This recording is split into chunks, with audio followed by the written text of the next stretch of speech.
Hello internet people and welcome to Vlogmas day 11. Today we are getting started on the final version of my Mccalls 7974 view B here for the hashtag Little Red Dress project hosted by Renata from Twilight Stitcher. I'm making it out of a crepe back satin, which is laying here on my cutting mat.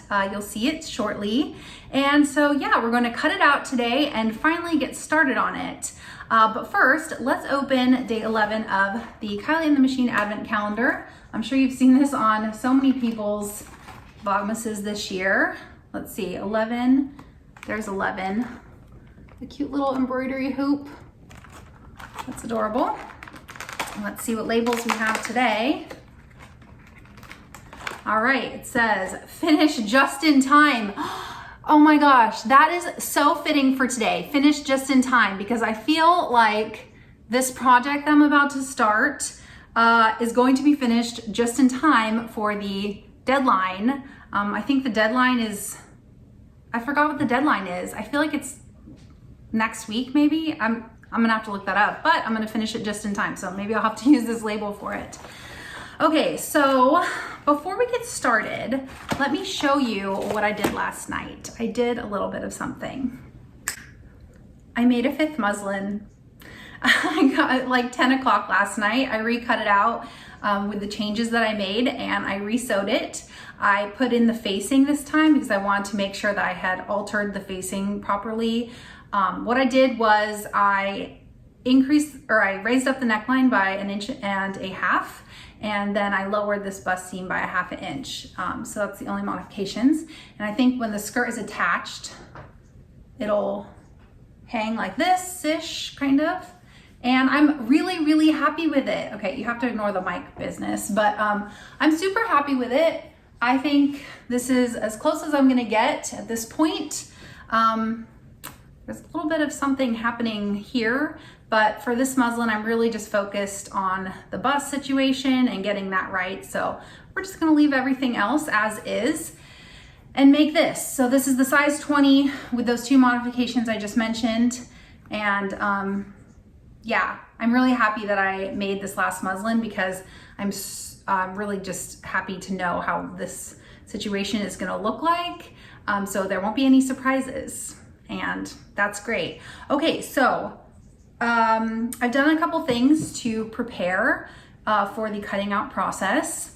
I ironed my pattern, I ironed my fabric, then I laid the fabric, the whole length of the fabric out on the floor, and I used my Wonder clips to clip the selvage edges together as it was all laid out, because this fabric is from fabric.com/Amazon, and I don't trust their cutting. I feel like when they cut, they always cut at an angle, and so you can't trust the cut edges to line up properly with the selvage. So if you just try to fold it in half and line up the cut edges and match up the selvages, there's gonna be problems by the time you get down to the other end of the fabric. So I laid it all out, and my suspicions were correct because there's about this much on both edges that don't line up. Like, that is huge. So it's annoying, and I kind of expected it, and I'm hoping that that's not fabric that I actually need in the length, although I didn't really measure it. Maybe they ignored that part of it. I don't know. Anyways, probably shouldn't give them any credit for anything. But anyways, so I laid it out, and then I clipped the selvage edges, and then I rolled it up because I have about this much cutting space here on the counter, so I can really only work with about this much at any one time. So I clipped the selvages together, then I rolled up the fabric, and then I have just that amount out so that I can lay out whatever pattern pieces fit on that section, cut that, move to another section, cut that. So that's what I've done to prepare. I've armed myself with pins and clips and extra cat food cans for pattern weights, because when I was actually sewing this one, I ran across some problem with like this button situation and like matching the seams, and I spent forever trying to figure out what I went wrong, but basically, how do I explain this? It wasn't right, and that's how you explain it. It wasn't right, and my conclusion was that everything needs to be like precision cut precision, just like perfectly cut and perfectly sewn. As close to perfect as you can get.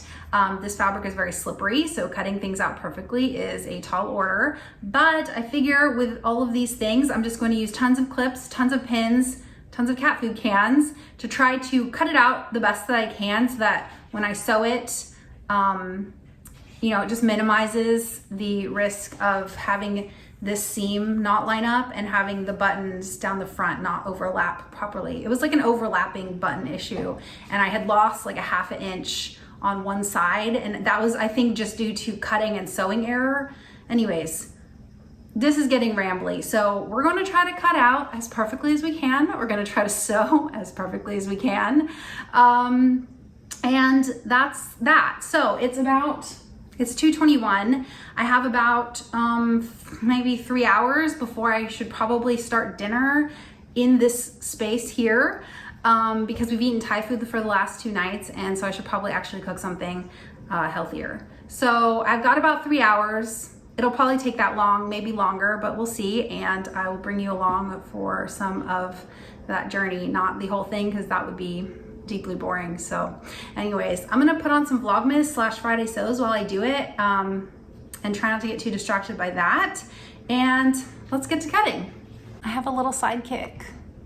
Look at that baby. He's just sitting on the Christmas tree box all perched, watching me cut. Adorable.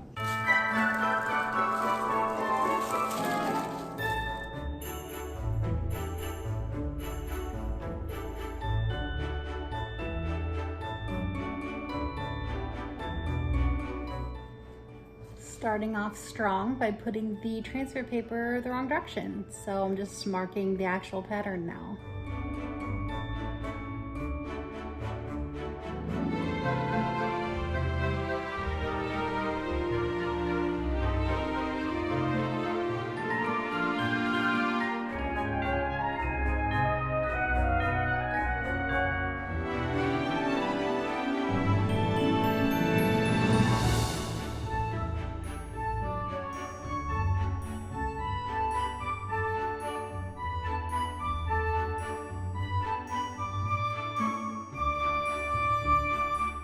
Okay, I've got one piece cut out.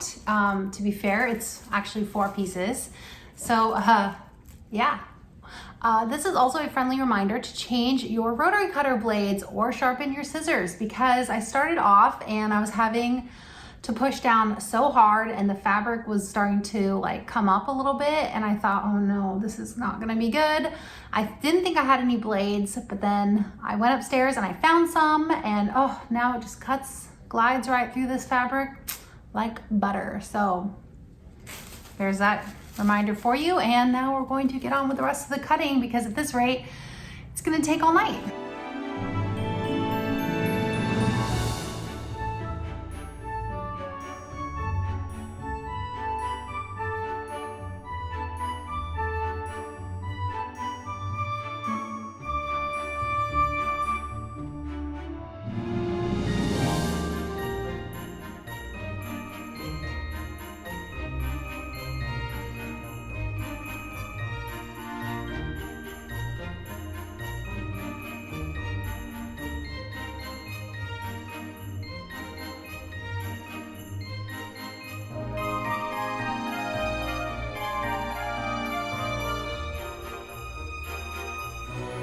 I'm done. I did it.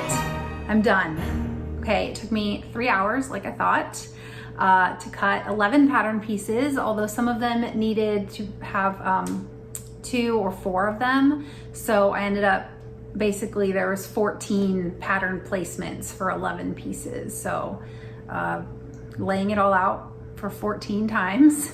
And yeah, I did it, and I feel really good about it. I feel like I did a really good job. At some point I had to just really focus, and so I kind of stopped filming And so I was really just focusing at the task at hand, and the clips came in handy, the pins came in handy, the cat food cans came in handy. I feel like I did a really good job. So I'm really excited because I feel like this project's off to a really good start, and I can't wait to start sewing it.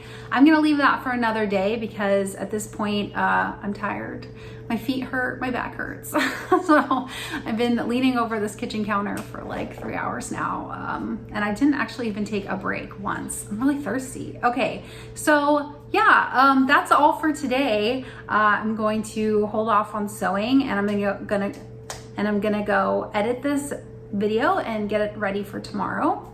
And so I hope that I actually filmed enough to make this a slightly interesting video. So all right, that is all for me. Thank you for joining me on today, Vlogmas day 11, and I will see you tomorrow for Vlogmas day 12, which is halfway through Vlogmas.